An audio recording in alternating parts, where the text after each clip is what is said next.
What's up, everybody? I just drove 2,000 miles with my Rivian from Boston, Massachusetts to Denver, Colorado.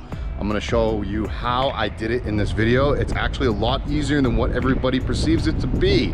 I'll also go over at the end of the video a price breakdown of what it cost me, and maybe you can compare that to what you have, whether it's a gas or a diesel or a hybrid vehicle. Here we go.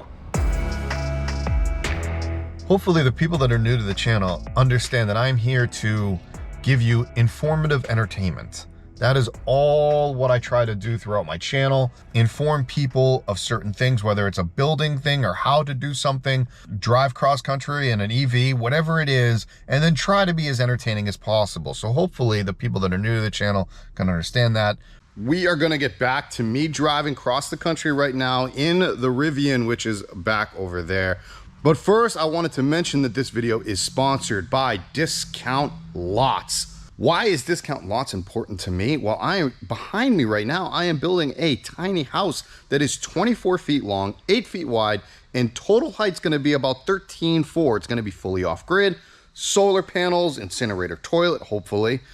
We're talking radiant floor heating. We're going bonkers with this tiny house, but I need a piece of land to put it on. Well, enter Discount Lots. Not only that, but I am in a new shop space, really excited to just use to build the tiny house, but I have plans to put a shop space just like this on the new land when I do get it. So what is Discount Lots and how can it benefit you? Discount Lots was founded in 2019, and it is a fast-growing company which offers land in the USA. Discount Lots offers land at a price which everybody can afford. Get your land and put your plot of land to good use. Build a dream house, start profitable farming, build a campground, and there's so many more options out there. Everyone can get a dream property for less than $200 a month. Just imagine, $200 a month. One of the coolest things about Discount Lots is there is a monthly payment plan. So you don't need to pay the whole amount at one time. Why is it good to buy land from Discount Lots? Best and vast selection of land. Discount Lots has exclusive off-market listing. The lots which are listed may not appear in any real estate listing. Another thing, Discount Lots sells land at really low prices because consumers don't pay any commission or fees, which can be up to 6% per purchase price. The innovative program for buyers allows you to own property outright at the end of the agreement. And finally, Discount Lot offers easy monthly payments, pay them less than $200 a month, like I said already, for your own plot of land. Seriously, buying land has never been easier. You go to the website discountlots.com. The link is in the description below for everybody. Choose the property you want. Click a button and you are done. The Discount Lots team will take care of everything. The only thing which you will have to do is sign the agreement. Use the unique promo code and get 10% off. DL, which is Discount Lots, Jared 10. For 10% off, click that link below and use the discount code. So thank you again to Discount Lots for sponsoring this video. I know that I am going to be using them in the future, and I hope you do too for all of your land buying needs. Now, back to me driving the Rivian out to Denver. Here we go. Oh boy. I don't know if I'm ready for this vlog, but it's what I love. I just got into my Rivian, and even before I go into what the vlog is about, obviously consider subscribing to the channel, and I would greatly appreciate it. I do a lot of different things, from van life to tiny homes, tiny home living, sustainable living. Woodworking is a real passion of mine. I've built several vans. I know a lot of builders, all that good stuff. I show off other DIY builds as well as professional companies and builds in regards to the sustainable tiny home van life space. So I do a lot here on this channel. I am now sitting in this Rivian that I picked up about 6 weeks ago. I am now collaborating with a company called Campworks, and I saw their teardrop trailer, and I saw that what they were trying to do, which was they're trying to make an all-electric camping setup. They're in the prototype stages. They've been working on this for about a couple years now. Right now, I am driving the Rivian to Colorado. I'm in Boston area, and I'm driving to Colorado for about 30 hours. I've done a cross-country road trip several times, maybe 15 times. I'm very familiar with the routes, but I've never done an electric drive. I've always done gas or diesel, obviously, right? So this is going to be awakening for me, and hopefully you guys will see this too. This isn't a Tesla, this is a ReLion. So the ReLion charging network is not fully nationwide yet. It's not like the Teslas. I have to stop at places like Electrify America and EV Go. I am all packed up, front trunk, my frunk packed up, and I have a Starlink for me to get work done on the road. I just got it, so I got to set it all up and everything. And I got my pickup portion all packed up with camping gear and things like that. And then I have my clothing right here in the back. So this will be the first vlog of this like mini vlog series of me camping electrically. The road trip, the camping with the trailer, you know, Open Roads Fest, which is what I'm going to. So as I'm sitting here in the driveway, I have charged up my ReLion to some extent. I've got 233 miles, which is 76%. I am not going to pull up the maps right now. I'll wait until I get on the road to show that. How you can do it is you can actually hit the navigation, and then a bunch of like charging networks pop up, and they actually give different speeds, fast chargers or slow chargers or whatever. Let's go to the first charger and see how all that operates. So this was probably my biggest concern when I decided to do this trip. I'm at an Electrify America, which is probably my choice of charging to go across the country. There are other stations, but these are the fast chargers that are pretty much along highways. And it could just be the charging station I'm at. There are, you know, 2 stations right here, and then there are 4 over there. There's actually somebody else that's charging over there. A lot of these Electrify Americas are a little finicky. It was reading the car, because right when you plug it in, it's like, oh, reading your vehicle, great. But then I went to go pay, and that screen just wasn't working for whatever reason, wasn't taking my payment. So I moved, like there's 6 of them here, so I just moved over to another one. There were like 3 or 4 out of the 6 that said currently unavailable. I've heard that this has been a problem with Electrify America, and I hope that they do fix that problem moving forward. I'm sure they will. This goes back to what I was actually saying on other videos and a post that I did on Instagram, where the infrastructure needs to vamp up here in the next couple of years if they want to make the shift to having more EVs on the road. Things are going to take time. People need to understand patience. That is probably going to be the biggest pushback when it comes to EVs right now. I wasn't around for it, but I'm assuming when the gas combustible motor came out for cars, or when cars came out and more people were driving them, they had to create gas stations. I am assuming that that was a problem when gas stations were invented, right? So right now I am charging at 35 kilowatts. So the ReLion has a 135 kilowatt hour battery, or it's multiple cells put together into one battery. But anyways, it's 135 kilowatt hours, which is a massive battery. I am on all-purpose mode. If I changed it to conserve mode, I'd get up to about 314, 315, 320 mile range. These Electrify America stations, some say it can go upwards to 350 kilowatt per hour. They also have other stations that are 150 kilowatt hour per hour. I just said that my battery is 135 kilowatt hour, which means I can obviously charge my ReLion from 0% to 100 on those mathematical terms. But the quick charge only goes up to 80%. And that is across the board on all EVs. Once it hits 80% on your battery, it trickle charges, or it slows down massively. At another Electrify America that I was at, not this one, I was charging at 170 or 175 kilowatt hours.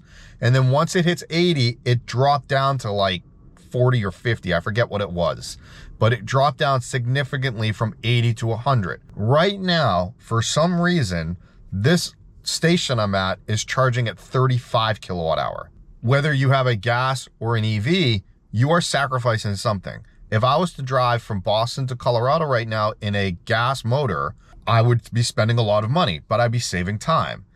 In an EV, I save a crap ton of money, but I lose my time because I have to stop for charging.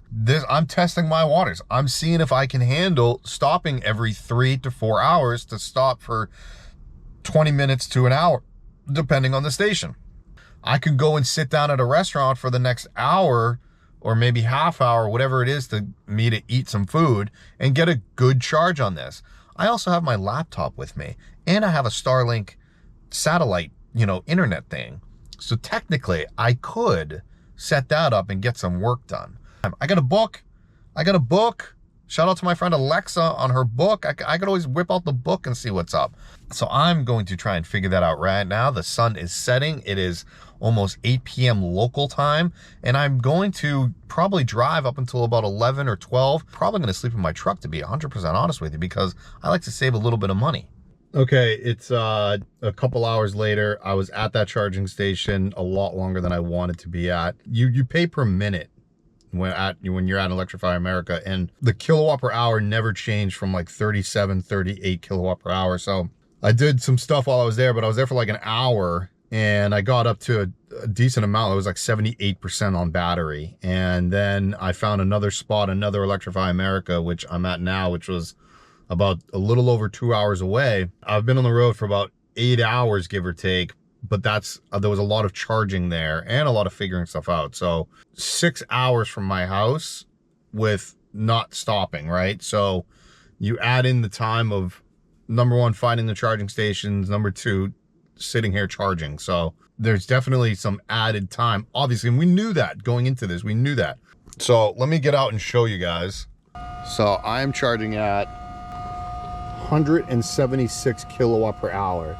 So this will skyrocket from, I started at 28% and it's gonna go up to 80% really fast.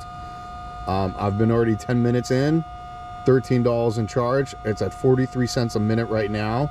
That's obviously pre-tax, just like it says. So you can see it is fast charging right now, and this is how I want to do it. At the end of this video, I will say how much it has cost me going from Boston to Denver, and my estimate in a car, it would be roughly $1,000 to $1,200, or at least my truck. If I had like a hybrid or something like a Honda Civic or something, it'd probably be a lot less than $1,200.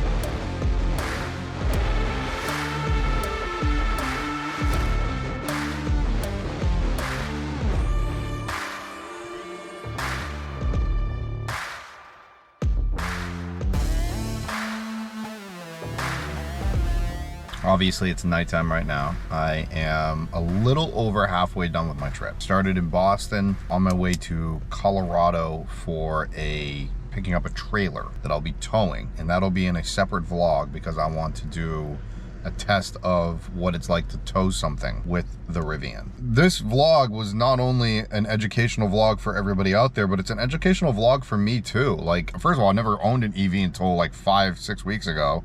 But I've never taken an EV on a long distance road trip before. How impractical is it? In regards to like finding the stations, it really hasn't been that difficult. Several apps that I use, the ReLion screen that's here that has all of the dots on it, which I can show you guys right now. But it will show all of the different, hopefully it shows right now, all those dots right there are charging stations. The green ones are fast chargers, which I'm sitting at right now.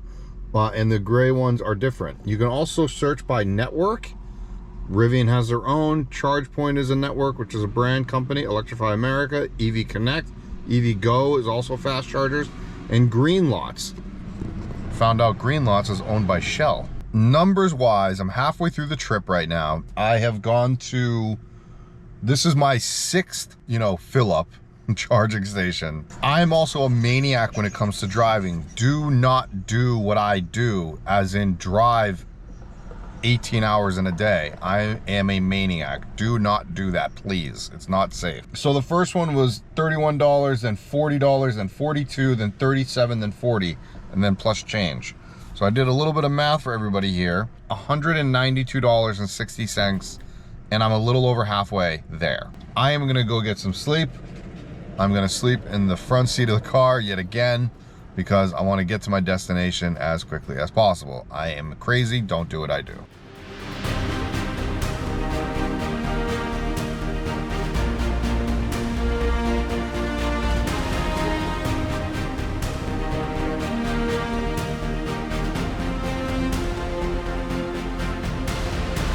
And I parked right next to, this is a rare sighting, the brand new Hummer EV. That thing is a beast. I love my Rivian. That Hummer EV is pretty sick looking.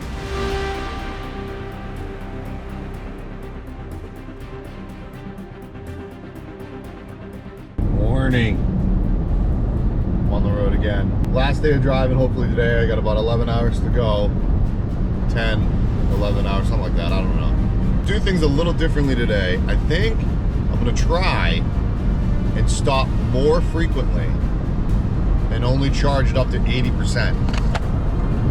Camera just fell. See if that makes a difference, if it's quicker. Stay tuned for a recap of the whole video at the end of this.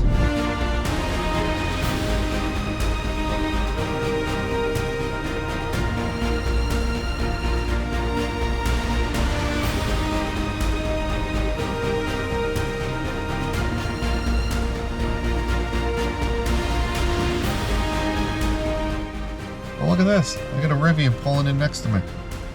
Look at that! Can you guys see it? A little bit of Rivian family up in this.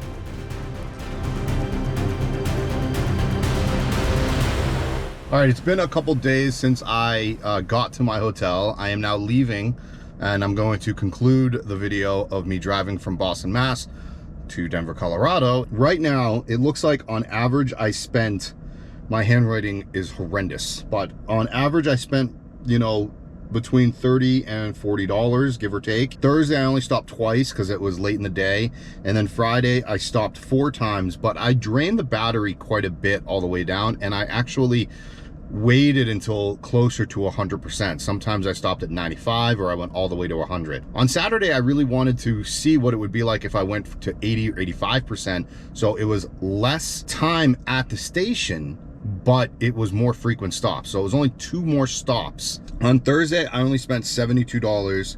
On Friday, I spent $161, and on Saturday, I spent $141. Now, things to take effect on, you know, the efficiency is uphill, downhill, drag. In total, I spent $372.72. In the next video, I'm headed to Campworks right now, which is the tow behind trailer. Stay tuned for all of that coming up in the next video, and I will see you guys next time. Later.